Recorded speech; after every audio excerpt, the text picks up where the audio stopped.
Get it start? Set. Let's do it. Okay, so today I have the privilege and honor of introducing Rebecca Willett, who is the Wara Family Professor of Statistics and Computer Science at the Wellman Society of Fellows at UChicago. This is a very long bio because Rebecca has done a lot of things, so everybody sit comfortably. And No, don't read it all. She's the director of AI at the UChicago Data Science Institute. And she has done work in machine learning foundations, scientific machine learning, and signal processing. She's won a ton of awards, recently the inaugural Data Science Career Prize from the Society of Industrial and Applied Mathematics. She's a fellow of also the State Society and a fellow of IEEE. She has been deputy director of a lot of NSF Simons funded institutes, and has won a career award and a Air Force Office of Scientific Research and Investigator Program award, and basically all the awards. I first met Rebecca, I think, at Wisconsin, so pre-2018, when Rebecca was there. And I was like, this person is amazing. And when I grow up, which is kind of a joke because like our ages aren't that different, I want to be just like them because they're incredible. And I was right. So I stuck with that ever since. So it's so nice to have you here visiting UW, and I'm excited to hear your talk. Oh, thank you so much. Thank you all for having me. Yeah, I remember when we met. I think it might have actually been at IMA in Minnesota. Oh. And I remember you talking about work on, I think, calcium imaging in neurons, which I thought was really cool and exciting. So it's just a real pleasure to be here. I'm going to talk about some recent work I've been doing on algorithmic stability with Rena Barber and our joint postdoc, Jake Soloff, who is just accepted an assistant professor position at the University of Michigan. And a lot of this work has been supported by IFDS, the Institute for the Foundations of Data Science, which is joint with Abel and Zaid, as well as Miriam Fazell. And so it's really nice to be able to talk about that work here at UW. Before I really dive in, I also wanted to mention that another postdoc of mine, Vasilis, is about to move to UW this fall, where he's going to be an assistant professor of electrical and computer engineering. His expertise is in optimization theory, and of all the optimization theorists I know, he's the best at coding things up and getting them to work. He's just really amazing and fun, and so maybe that would be someone that you guys would reach out to when he arrives. And so with that, I want to just start talking about algorithmic stability. And in particular, what we're concerned with is this. Imagine that I've got a collection of training samples, and I try to learn some kind of predictor, say a classifier. And in this case, my classification boundary is this little line separating the red class from the blue class. And then you could imagine that I remove one of the samples, say this one right here, and then I train my classifier again. I could end up with a totally different classification boundary.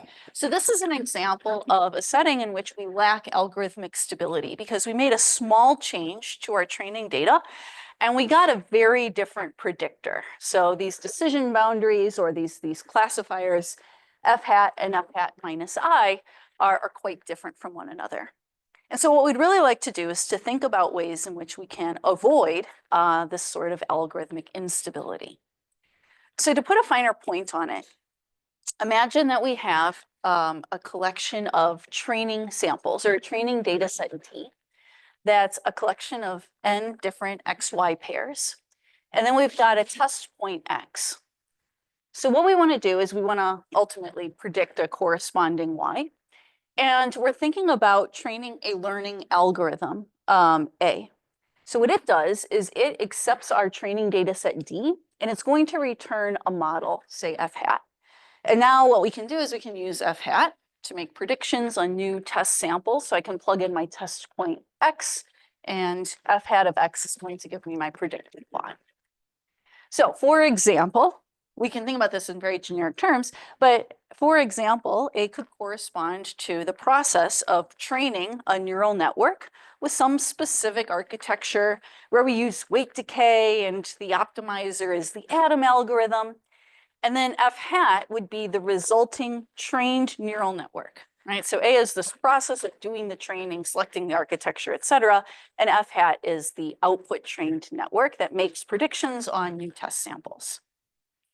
So informally, when I'm talking about algorithmic stability, What I mean is that if I were to go through this process and learn a model F hat using all the data versus all the data minus one sample, that I'm going to have very similar models that are output. So this is, again, an example of instability because those models are quite different. So you might ask, why would I care about this notion of algorithmic stability? And there's a number of reasons why we might think about this. And I think the core underlying insight is that if we were to think about what we like to be able to do is to ensure that whatever model we learn is going to do well on new test data. And so we're interested in saying for a new test sample, let's say xn plus 1, if I feed it into my model, I hope it's going to be close to my yn plus 1. And if we have a stable algorithm, then the leave one out errors that we would get by training on all but the ith sample and then computing the test error on that ith sample, hopefully are going to be reflective of that test error. And so if we have algorithmic stability, we can be assured that these leave one out errors are going to give us a good intuition about how well our data will perform. How well our model will perform on new data. So for instance, back, I guess, 20 some odd years ago now, Bousquet and LSF showed that stability was sufficient in order to get generalization guarantees for machine learning problems. It's also related to the efficiency of cross-validation. It helps us characterize when the risk of a learned method can be driven to zero. And it's also salient to coming up with distribution-free prediction intervals. So in particular, what I might like to do is not only predict what my test error is, but estimate quantiles of that error between my prediction and the true response. And so tools like predictive inference with Jackknife Plus, which Karina developed a few years ago, assume that there is some level of stability of the model. And so giving us stability is allowing us to do all different kinds of things that are super important in a variety of statistical and machine learning problems.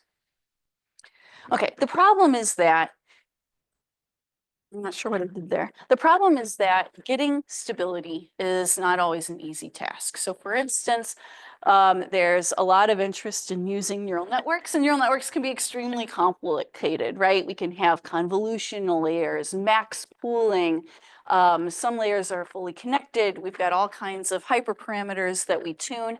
And so trying to ensure that, or guarantee that this very complicated model, or any variant I might choose of it has this notion of algorithmic stability is on its face difficult. And you might ask, well, could I come up with some sort of test so that once I've trained a model, I can probe it and test whether or not it's satisfying algorithmic stability? The answer is no. It's almost impossible to certify it for a black box algorithm unless you have an extremely large amount of holdout data and an extremely high computational budget. And so just doing anything we want in terms of the learning willy-nilly and coming and then certifying post hoc that we have stability is pretty much a non-starter. And so what's the solution here? Well, the solution dates back all the way to the 90s with Leo Bremen, who said, given that instability has undesirable consequences, what can be done? Well, we should take unstable procedures and stabilize them.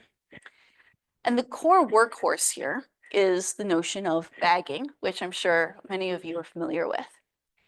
So the basic idea is that we're going to sample a bag, and just to set it, I know you're familiar with this, but just to set up a little bit of notation, a bag is going to be a subset of our n training samples, and m is going to be the number of different samples that are in the bag. And so what we're going to do is we are going to apply our algorithm, our base algorithm A, say our neural network, to each one of those bags and get a whole bunch of models that come out. And so then our final model is going to be the average of all of those different models. So in my little graphic here, the colored balls correspond to different samples. You can see that I'm putting them into different bags here and then computing an aggregate estimator. And when we look at this in the literature, there's a variety of different variants. Sometimes people will sample the samples for each bag with replacement. And we call this just regular bagging in this case. And so throughout all the following, key is going to be the probability of any one sample being in a particular bag.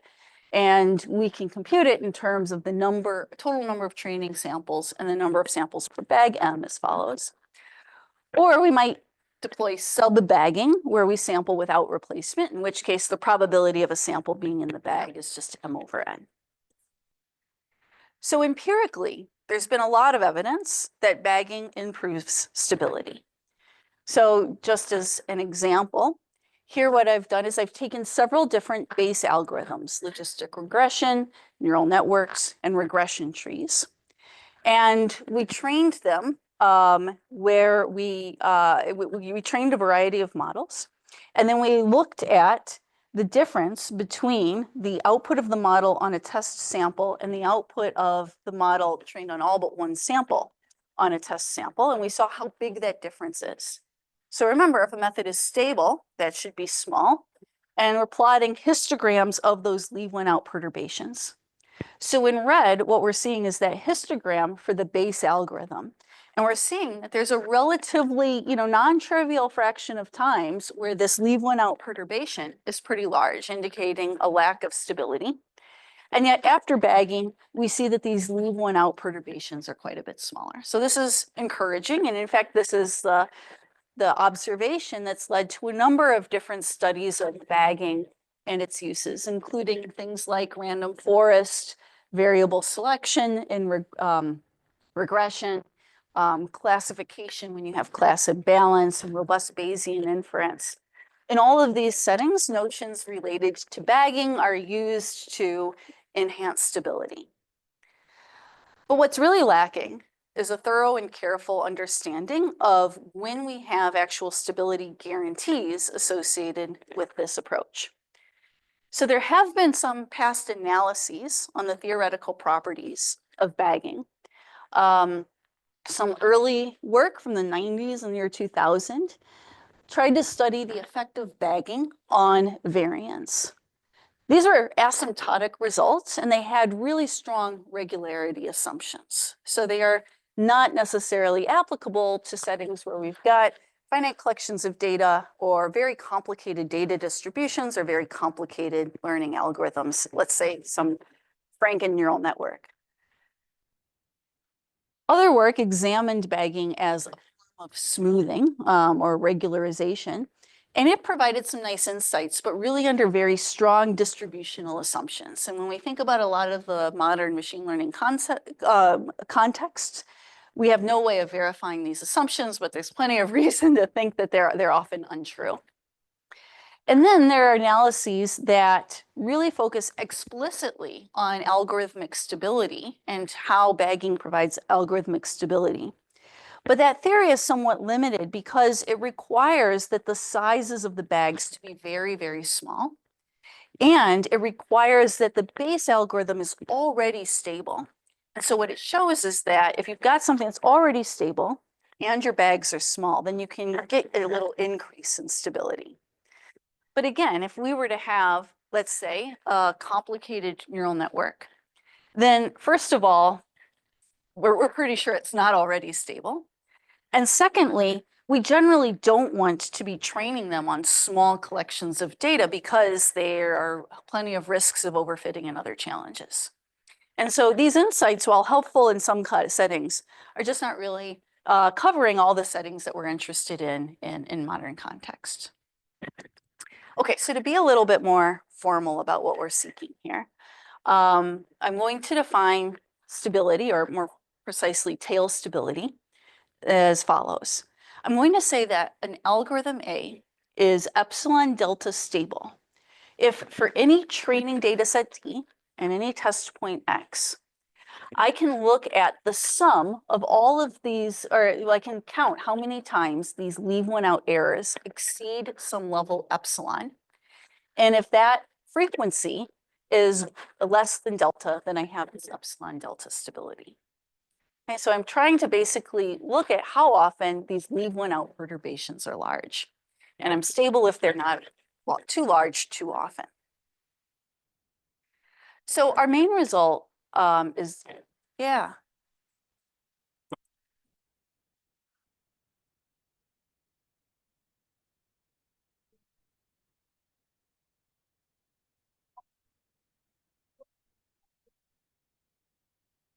Yes, this is just an indicator. So I'm just like literally counting how many training samples when I leave it out, it causes a perturbation of the prediction for the test sample to be greater than epsilon.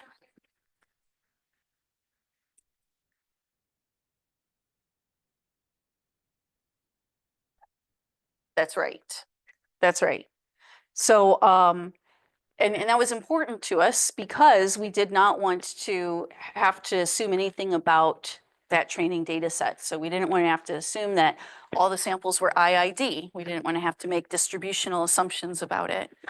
But you're right, like it's a little different than what we might be used to. Yeah, great point. Yeah, Ollie. Mark. So is there a possibility of shift in sensitivity?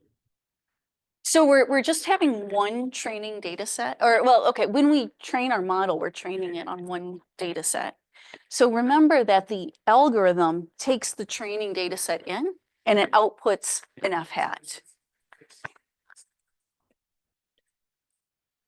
So I guess what I'm trying to say is that the algorithm is stable and the algorithm pulls in a training data set. No matter what training data set I give that algorithm, the output of the algorithm, F hat, is going to satisfy this equation. Yes. And, Or XY, X1, Y1. Yeah. and F hat is. Exactly. Yeah, and in fact, these are great questions. Let me just like go back because I think it felt like I was really being super pedantic when I first introduced it, but maybe it's a little bit more salient now, right? So D is the selection of training samples, and then my algorithm takes in that data set and outputs a model. So for instance, A is like the process of training a neural network, and F hat then is the resulting trained network. Super, yeah. Like reminiscent of differential privacy, is there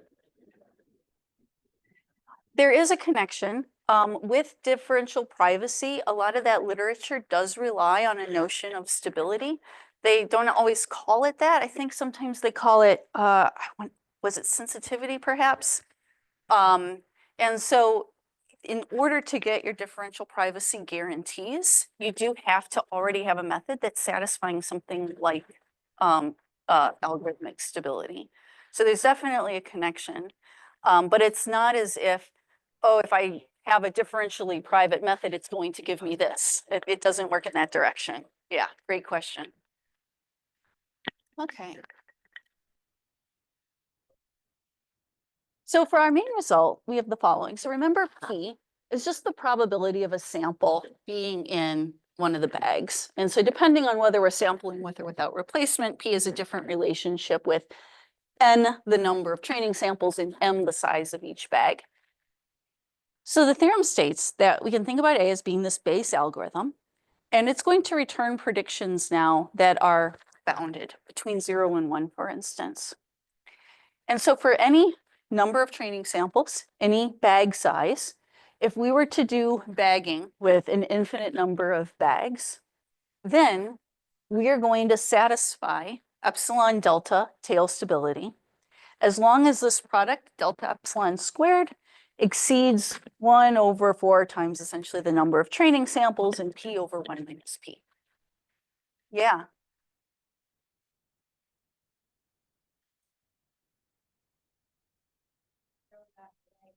But on even moderately big data sets, training while leaving out the same sample would quickly become intractable, right? In practice, do you somehow approximate the leave one out MSE? Great. So That's correct. If you were to do bagging with a huge number of bags on deep neural networks, there's a big computational cost here. And so our work is not addressing ways that you can approximate bagging and what kind of guarantees might come with those approximations. I think here we were just trying to show that, in fact, this level of stability was even possible. And what I'm going to show in just a second is that we understand now that it gives us stability guarantees in much, much broader settings than was ever understood before. And so I think that, motivates me for sure to try to understand what approximations might be possible or whether there are alternatives to bagging that might be more computationally tractable. So yeah, it's a great question. I don't have an answer, but I think before this, we didn't know if any method could guarantee stability in such wide settings at all. So it wasn't clear it was worth exploring the computational aspects. Now I think it's pretty clear it's worth doing. So I do want to mention, when we're bagging, what we're doing is we're computing a bunch of different estimators for each bag, which is a different sort of subset of the data. In practice, there have been a number of papers in the machine learning literature where they are attempting to increase stability empirically by using the entire data set and changing the initialization of the training. So there have been works like that. So there are certainly examples where people are training a neural network multiple times and then doing aggregation. But analyzing that requires a lot more knowledge about your training algorithm and the distribution over which you're choosing your initialization parameters. So it's not nearly as assumption-free as what we're able to accomplish here. So it is a different way of stabilizing a neural network, but it has guarantees, period. And it does not rely on any kind of assumptions about what this base algorithm is actually doing. So, yeah. So here I'm just showing, the infinity is referring to the number of bags. So I'm assuming that I just have an infinite number of bags. So I'm looking at this in the infinite limit.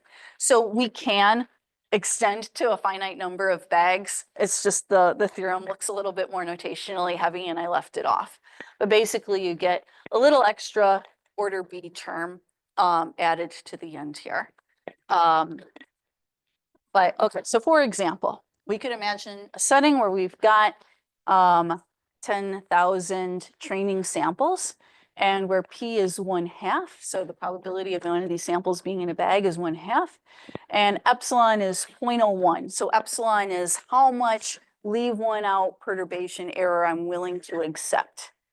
So then what this theorem tells us is with no more information than what I just told you, no more than 2.5% of the perturbations are going to exceed this level epsilon 0.01.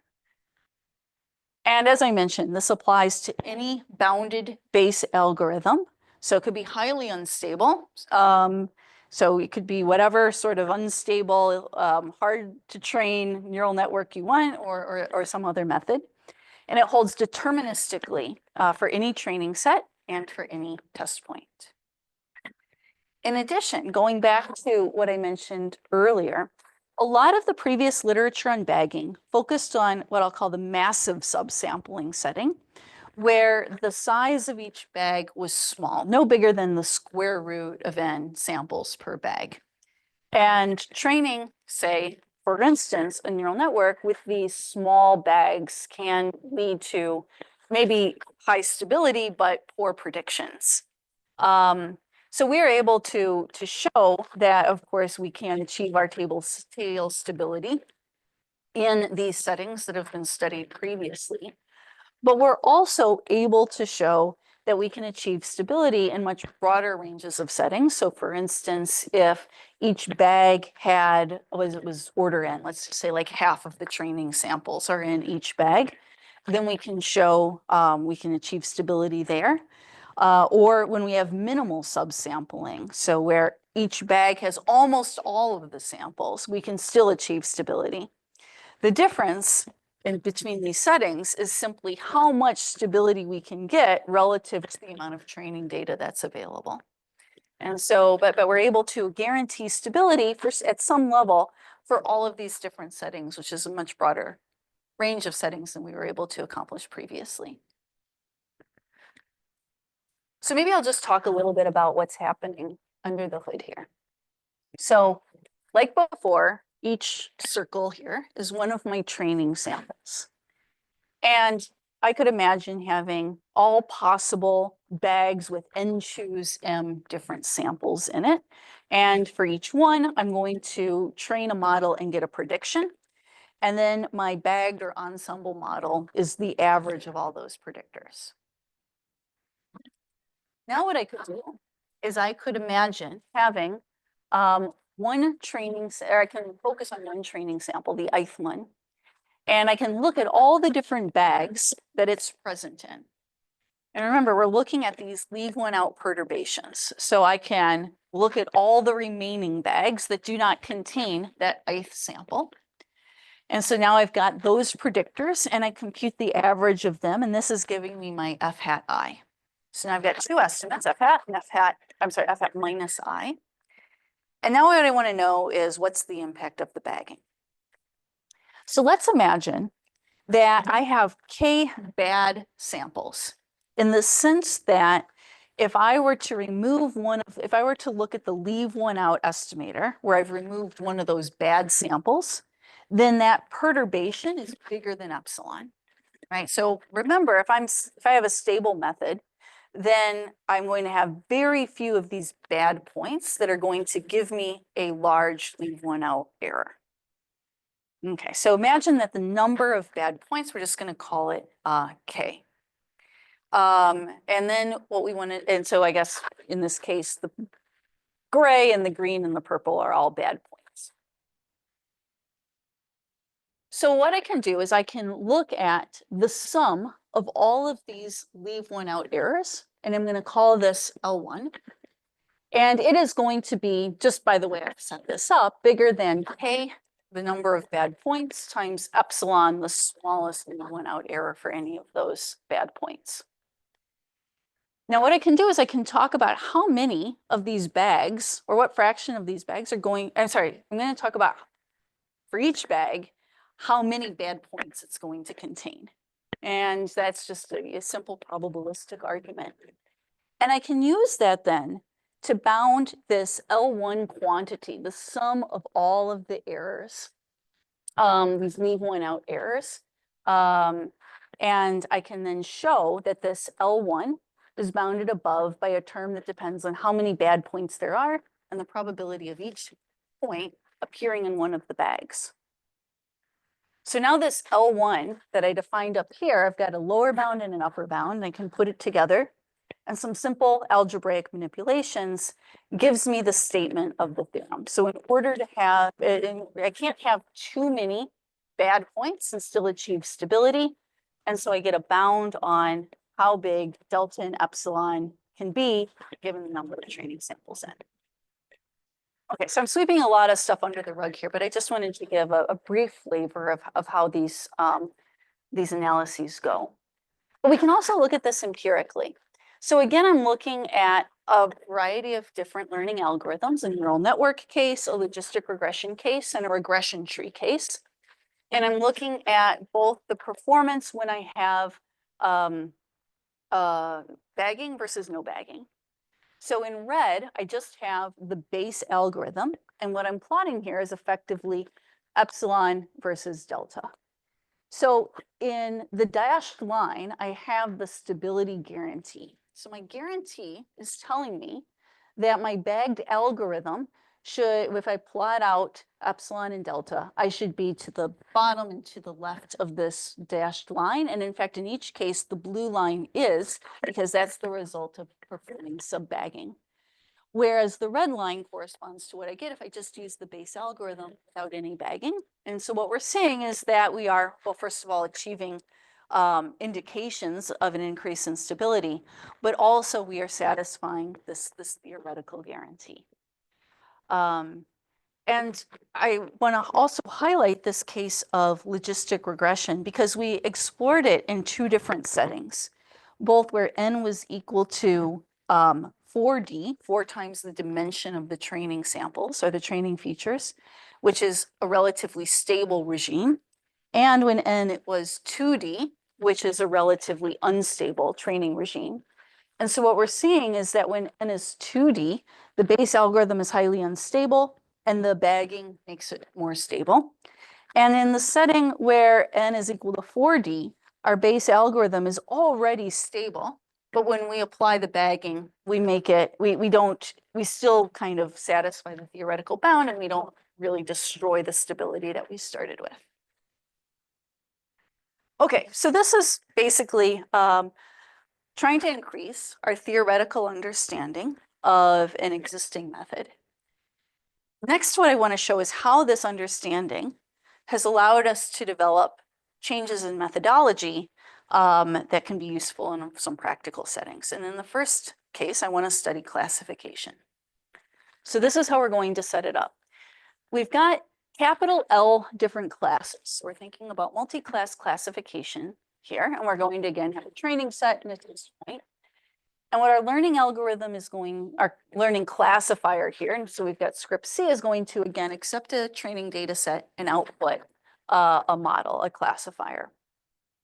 And we're going to think about our classifier as being the composition of two components. So the first component, A, is going to take in the training set and yield a weight vector, where I can think about these weights as giving me the posterior class probabilities for each of the L different classes. So for instance, in this A algorithm, I train a neural network and it gives me a weight to each class label for a test point X. And in fact, this is exactly how trained neural networks, say for computer vision with multiple classes, perform. They output a weight vector like this. And then the second part is a selection step, where once I've got this giant weight vector, I want to actually output a class label. And so it's going to select a class or classes based on that weight vector. And so maybe the one that we're most familiar with is the argmax operation. So I look and see of all the different weights, which class is associated with the biggest weight, and then that's the class I would output. Okay, so let's just see a little example. So I've got, for instance, training samples from the fashion MNIST data set, a whole bunch of different images of clothes and bags associated and associated labels. And then I feed it into a training algorithm, and then I've got a test point. And so now I could imagine my learning algorithm outputting a weight vector. So it's telling me essentially for this test point here, the posterior likelihood of it being a t-shirt or trousers, pullover, dress, coat, etc. And then my final output class, I'm going to compute by looking at which of these classes has the biggest weight. In this case, it is dress. And so my predicted label is simply dress. Now I could imagine taking this same scenario, while holding out one of the training samples. Again, I train my model, I output a weight class. Now all of a sudden my posterior weight for this example here is much higher for bag. Again, I apply the argmax and my predicted label is bag. So this is an example of an unstable classifier. Now what I might consider doing is using the idea, or I'm sorry, I got another example here where I've held out a different sample. Okay, so now what, as you might imagine, we're going to do is we're going to use bagging. So in our first step, what we're going to do is use bagging in order to stabilize these weight vectors, these posterior class probabilities. Right, so I'm applying bagging to this base algorithm A, say like my neural network predictor, for instance. And so after bagging, I'm going to have a W hat that's this sort of aggregated weight vector. So you might ask, well, is that sufficient to give me stable classification? So again, I've got my training data and I'm going to compute now my collection of predicted probabilities. And by virtue of bagging, I know that this weight vector is in fact stable. And so if I were to leave out training samples, I'm going to get a very similar weight vector, but I'm still applying the argmax to choose the final predicted class, which in this case is a bag. So now if I were to leave out a training sample, I'm going to get a slightly different output weight vector. But because I'm applying the argmax, my predicted labels could still change, right? Because these two posterior probabilities are very close to each other. So even though this weight vector is stable, just a small little perturbation can totally change the output of the argmax. So bagging is helping us get stable posterior probabilities, but it's not stabilizing the full classification process. Okay, so what we'd like to do is to ensure that the final predicted labels are stable. So our approach is the following. First, we are going to bag the weighting algorithm A, just like I showed you. But then second, we're also going to twiddle with this selection algorithm, the second part. So instead of using the regular argmax, which appeared to be the source of our instability, we're going to use what I'm calling the inflated argmax. And it's going to select a set of near maximizers of this weight vector. And we're going to show that this is robust to small perturbations of those weights. So basically what's happening here is we are selecting a small collection of classes so that we fit the data and so that it's stable, so that with high probability, if any of the training point, removing any of the training points will result in a collection of selected labels that overlaps with the original collection. Okay, so I'm going to unpack this in a little bit. Yeah. Before gap was like a class, now it's be multiple. That's right. That's right. So in this little toy example I was constructing here, for instance, right, we can see coat and bag both have very high and very similar weights. And so we're saying, hey, you know, in order to achieve stability, I can't just choose one or the other. I'm going to return both. Okay. So here's a pictorial representation of this inflated argmax. So in this case, I've got a simplex representing 3 different classes. And so if W is 1, 0, 0, then that's clear indication that I should choose class 1, or up here class 3, or down here class 2, corresponding to dress or coat or shirt. So this portion of this simplex is going to be the set of all the different weight vectors, where if I compute the argmax, it's going to tell me the argmax is the dress. Okay, so this is what we typically would do, and this is what's giving us instability. What the inflated argmax is doing is it's saying, I'm going to return, just class 1 in this case, dress, if I'm sufficiently close to this vertex. If this weight on class 1 is sufficiently big relative to all the other weights.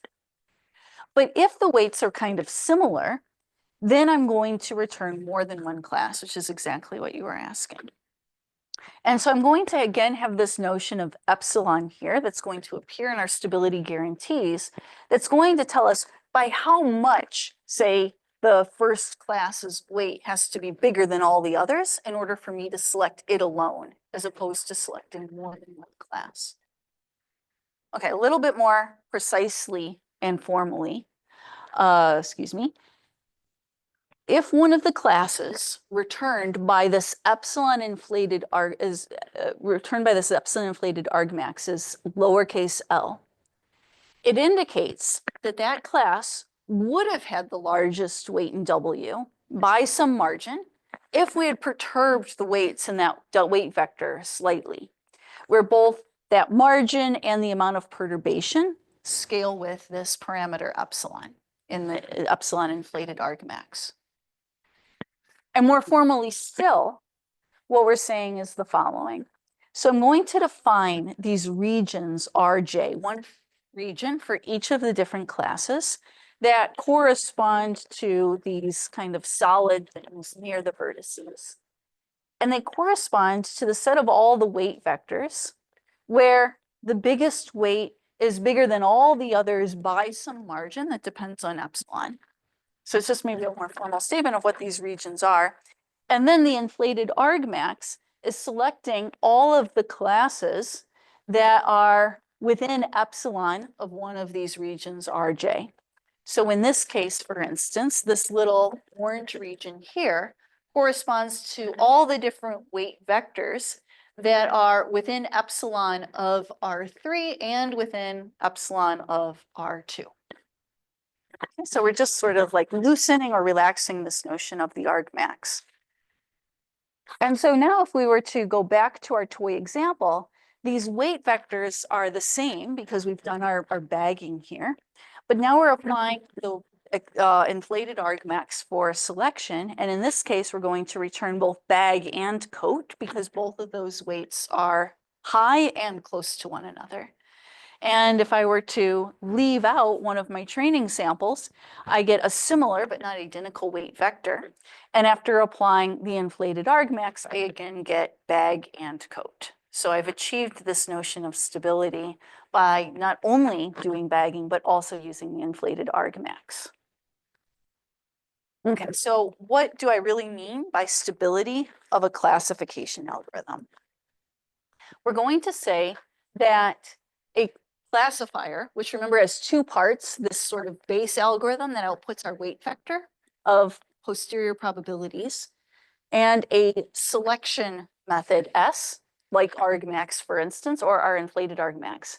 We're going to say that pair has selection stability delta if for any training data set and any test point, we look at how often the selected classes of the main algorithm are trained on all the training data, and the selected classes where we leave out one of the training samples is the empty set. So we're saying that there needs to always be some overlap, and we're going to count up how often there's no overlap at all, that by leaving out one sample, we've just given ourselves a totally different set of possible classes. And the guarantee is that the frequency of there being no overlap like this is less than delta. Okay, so that's the notion of stability that we want in the context of classification.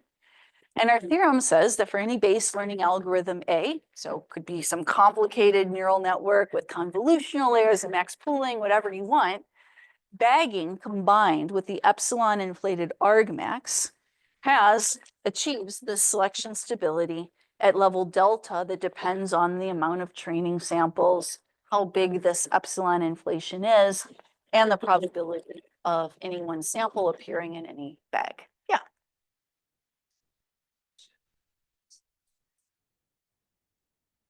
I could think of, for example, that maybe I want the two sets to kind of be maximally aligned, because you can just ask for something to be present in. Right. Don't require them to be similar. Is there a reason why you prefer the empty set definition? It's essentially, which is what you're kind of alluding to, the weakest notion of stability that we could. So you're right, you could imagine saying, I want a guarantee on a stronger notion of stability. We haven't worked out whether we have those guarantees for stronger notions, but I think that would be interesting. But we thought, let's just see what we can do with the weakest possible notion that we could think of that seemed reasonable. And it seems like if you can't even accomplish this, then you're really in trouble, right? But you're right, you can imagine settings where you want something even stronger. So we also explored how this inflated argmax works in practice. And so the results are going to be for this fashion MNIST that I've been using on the running example. So it's got 60,000 training images and 10 different classes. And our base algorithm is going to be running 5 epochs of SGD on a simple convolutional neural network. And we did sub-bagging with B equals 1,000 different bags, and each bag had half of the training data in it. And then for each of these different, what I'm going to show you, to empirically measure our stability, we took 10,000 test instances, and then we counted for those test instances how often our classifier had no overlap with the leave one out classifier. So we're measuring its empirical frequency on 10,000 test instances. So first, let me show you the stability results. So what I'm plotting on the horizontal axis here is this level of instability delta that appeared in our theoretical guarantee. So the frequency with which we are having zero overlap between classifier outputs. So ideally, this is as close to zero as possible. And then on the vertical axis, we've got the fraction of these 10,000 test points where that instability is greater than or equal to delta. And so what we're seeing, what I'm plotting here, are 4 different variants. So the red dashed line is just sort of the base method where we just used the neural network to learn weights, and then we applied the argmax. And so this is not stable at all because we are getting for many, many times that the instability level is quite high. So then if we were to, in red, just use bagging, but stick with the argmax, then we get an increase in stability, but it's not as much as we would hope for the reasons I explained in my little illustrative example. If we were to use our neural network with the inflated argmax, but skip the bagging, then we hardly get any improvement at all in the stability. But the blue solid line is showing what happens when we combine the inflated argmax and bagging. And we are getting a high level of instability with over a large fraction of these test samples. In addition, you might ask, well, how big or how many classes am I returning each time I run this, right? One very easy way to achieve stability is to always return all of the classes. That's very stable and also totally useless. So if I use the argmax, of course, I'm always only returning one sample, or unless there's a perfect tie, but almost all the time we're just returning one sample. With this inflated argmax combined with bagging, we see that the mean number of classes returned is just slightly above 1. So it means that the vast majority of the time we're only returning one class, but when there's uncertainty and ambiguity, we return more than one. And just that little bit of flexibility gives us a huge improvement in stability. Now, the other way that I can get stability is to always return, say, class 1. That's also very stable, also completely useless. So the next question you might ask is this accurate at all? And the answer is yes. So in these plots, what I'm showing is for a variety of different methods, accuracy in a couple of senses. First, I'm looking at how often one of the labels that we return is correct, right? So we're returning a collection of labels. How often does that collection contain the true label? And then second, I'm showing the utility weighted accuracy. So this is saying, hey, if I return 2 classes when 1 would suffice, then I'm going to downweight my accuracy score. And what I'm looking at are a few different methods. So in blue, we've got the results of, well, dark blue, I'm using my base algorithm and the argmax. And then with the slightly paler blue, I'm doing baggingless, the argmax. And then with green, I've got the inflated argmax in my base algorithm, pale green, the inflated argmax and bagging. So this pale green one is the one for which we have stability guarantees and empirically the best stability performance. And what we're seeing is that it's just as accurate as anything else we might do. Now, what people do in practice, well, there's a lot of things people do in practice. One thing you might have seen, especially in some of the machine learning literature, is what they call like top K performance, where they just always return the top K classes, in this case, the top 2 classes. And what we see is that if you just always return the top 2, then you have no way to really adapt to settings where you're really, really sure what the best class is. And so as a result, you're going to get, say, poor utility weighted accuracy because you're always returning 2 classes, whether or not you have uncertainty or not. Top 2 and the dark. Exactly what you just said, right? The top 2 is always giving you 2. And the dark green is only giving you more than 1. You can actually have that, like within epsilon. It's actually Exactly right. So if we go back to our little triangle picture here, so ours is saying, hey, if my wave vector is in this region, like then it's clear that it should be class 1. Right. So we only would return 2 classes when we're in one of these, say, middle regions, because it's not really clear if it should be class 1 or class 2. So we're going to return 2. Whereas the top 2 classifier is saying I always have to return 2 classes. And so if I'm here, I have to choose which two vertices I'm closest to. So it's going to return this one and that one. So even though it clearly doesn't belong in this class, I'm returning it anyway. Exactly right. Yeah. Whoops. Yes.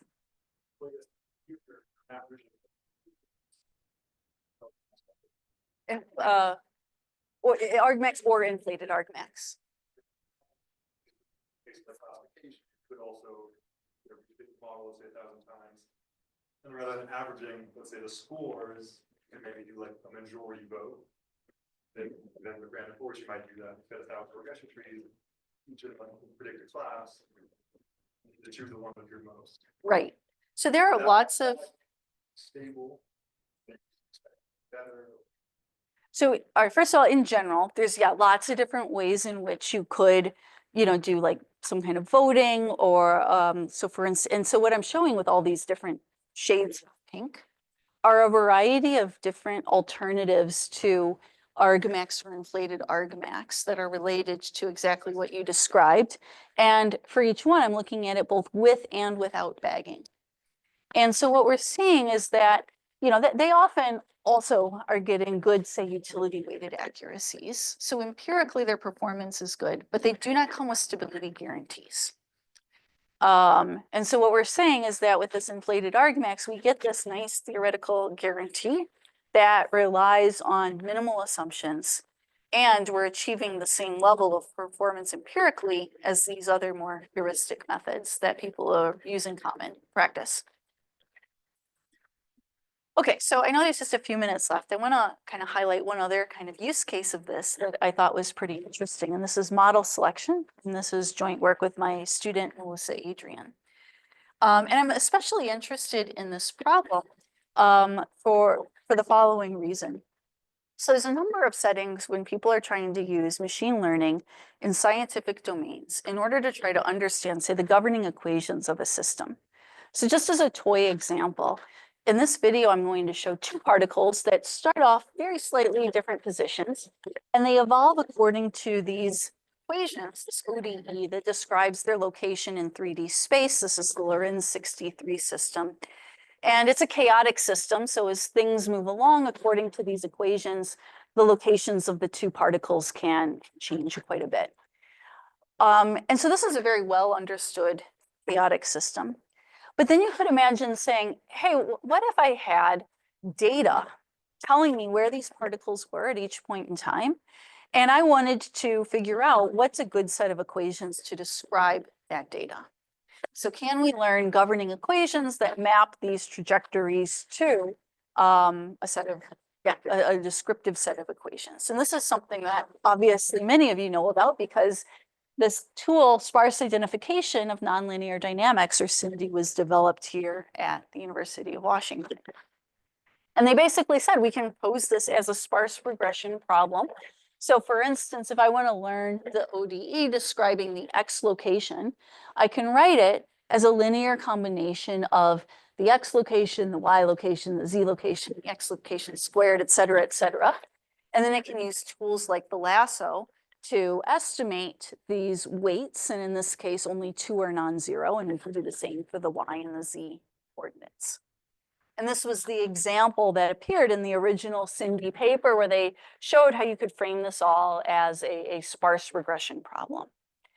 And this has really captured the imagination of a large number of people because they're using it to, for instance, understand new rules of biophysics, to try to infer what's happening in complex astrophysical settings beyond planetary dynamics, which we understand pretty well, to understand the dynamics of microbial communities, or even to understand, say, things like emergent behaviors of agent-based models. But this can lead to major challenges in stability. So let me give you an example of where stability can be problematic here. So imagine that we've got data showing the abundance of two interacting species over time that have a predator-prey relationship. So you could model this with a Lotka-Volterra model showing the relationship between the two species. And so here's a plot showing the species abundances and maybe some samples that we might collect over time. And so what you could imagine is, well, maybe the data is coming from a model like this, but we don't know the model, we just have data. And we just have observations of the species abundances over time. And what we want to do is estimate what that underlying model looks like. So we could think about trying to estimate this model using the Cindy framework, frame it as a linear system for which we want to estimate a variety of coefficients. The problem is that the kind of design variables here are very highly correlated. So here I'm just showing the empirical correlation matrix of the different polynomial terms for which I want to estimate weights. And so we can see there's a large amount of correlation among them. And this correlation combined with using sparse regression or a lasso-like tool leads to a huge amount of instability. So it turns out that we can actually solve this using all the techniques that I've already described. So our basic approach is to treat model selection as a classification problem where each candidate model that we're selecting among corresponds to a different class label. So now if I've got, 1,000 different models, it's like a 1,000 class classification problem. And so we do exactly what I just described. We use Cindy with bagging in order to get posterior weights or posterior probabilities on each candidate model. And then we apply the inflated argmax so that sometimes we return more than one model when there's ambiguity about which model is correct. And so what I'm showing you here is the performance of this Cindy combined with bagging and the inflated argmax relative to some other methods. So first of all, let me talk about what the plots mean, and then I'll talk about the methods. So first, we're looking at how often we're actually achieving this delta selection stability. So the more a plot is up in the upper corner, the more stable it is. Second, we're looking at our utility weighted accuracy for different levels of stability. And so the more, again, that we're up in the upper left, the more accurate we are. And then finally, we're looking at how many different models are actually returned. Again, we want to keep the number of models small as much as possible. So the more we're at the bottom left, the better off. So in all of these plots, purple is the method that I've described, Cindy plus bagging plus the inflated argmax. And so as you can see, it's the most stable, the most accurate, and generally has very small sets of models that are returned. We're comparing that with just basic Cindy and selecting a model from that, and that's in the red. We're also looking at the argmax and the result of bagging Cindy, and that's in yellow, and it's a little bit hard to see in some of these plots, but it gives us some improvements in stability, but it doesn't get us all the way there. We also are looking at essentially selection stability, and I think this is extremely closely related to the ensemble Cindy method that was also developed here at UW. And so basically it's only working for sparse regression type settings. And it does employ tools like bagging, but again, it's not using the inflated argmax, and it's not achieving the same amount of stability or the same amount of accuracy that we're able to achieve. And then finally in blue, we've got this sort of top K approach that we talked about earlier. So this has been really exciting and fun. I think there's a lot of open questions. You guys already asked some of them, which is fantastic. As somebody on Zoom already mentioned, bagging can be really computationally complex. So now we've established that bagging does have these really beautiful guarantees associated with them with minimal assumptions. And so it opens up the door to asking, well, how much can we pull back on the computation and still achieve reasonable guarantees? Or are there alternatives to bagging that can achieve similar guarantees? Now that we know that something is possible, what other kinds of methods might yield similar sorts of guarantees, perhaps at a discount in the computational cost? In addition, we've defined new notions of stability. I've talked about a couple of them here. There's some others that I kind of glossed over. And I think, we know in, say, regression contexts that stability is really important to generalization, that with stability guarantees, you can get generalization guarantees. And so another open question is whether these new notions of stability that we've introduced in various contexts can lead to a better understanding of generalization outside regression settings. So with that, thank you very much. I again want to thank the people sponsoring our work, at least for now, and also give you references to some of the papers where we cover the ideas I presented today. Thank you very much.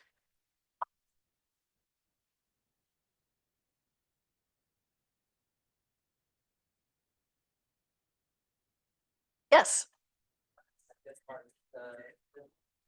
so the number of features or variables, I guess in this context, are very large. Are you looking at all the two possible models to compute this inflated argmax for classification? Because you're assigning. Yes, Correct. that's right. So if there's P different, so maybe, okay, so in the model selection, so we're here, right? So if I've got P different size, right? And then my model is which size are 0 versus non-zero, then there's 2 to the P different models. And so yes, implicitly, we are looking at all 2 to the P. But explicitly in terms of coding, we don't need to, right? We're not explicitly forming a weight vector that's length 2 to the P, because when we do our bagging, only a subset of those 2 to the P are ever returned, right? Each time we run this, we're just getting one model. So at most, the number of models that we get is equal to the number of bags. And in practice, it's far, far less. There's some models that were returned most of the time. And so we can implicitly compute these aggregated with results without explicitly having these giant vectors of weights. Right. So in terms of the theory, it's there, and in terms of the code, it's never there. Yeah. Yes.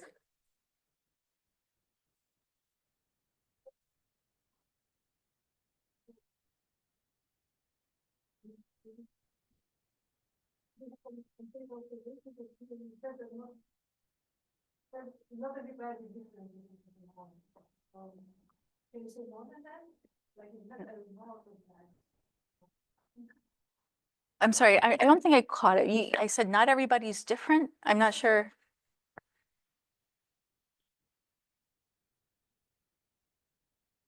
Yes.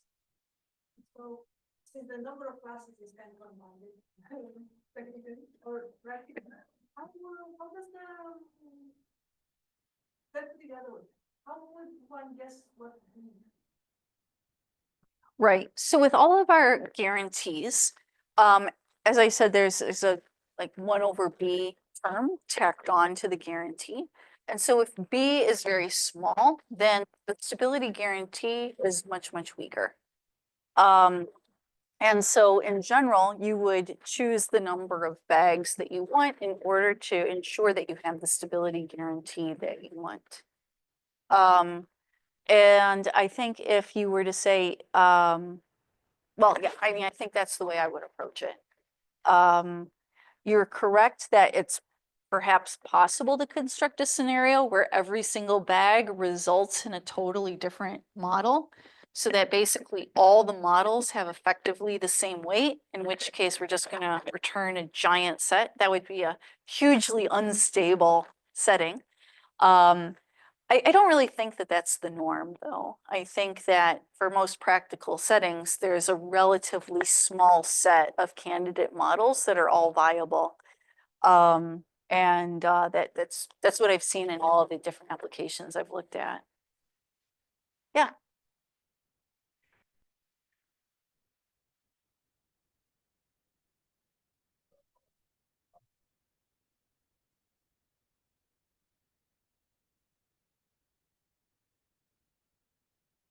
Just bad in terms of contributing to the instability, that's all. So none of the theoretical guarantees that I've presented say anything about accuracy, which is related to this notion of informativeness. It's really just telling us to what extent are they contributing to any instability, and that's why I called them bad. Yeah.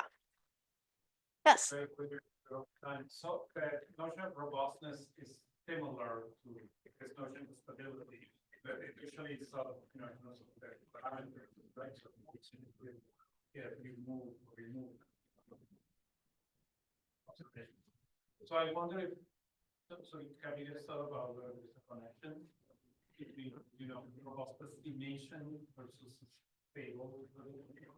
Right, so we haven't explicitly written theorems for that. There are other notions. So I've really focused on this notion of like leave one out instability, but you could say, hey, I'm going to replace a data point with a different data point, or I'm going to do some sort of swapping. And I think several of our results do extend to those settings.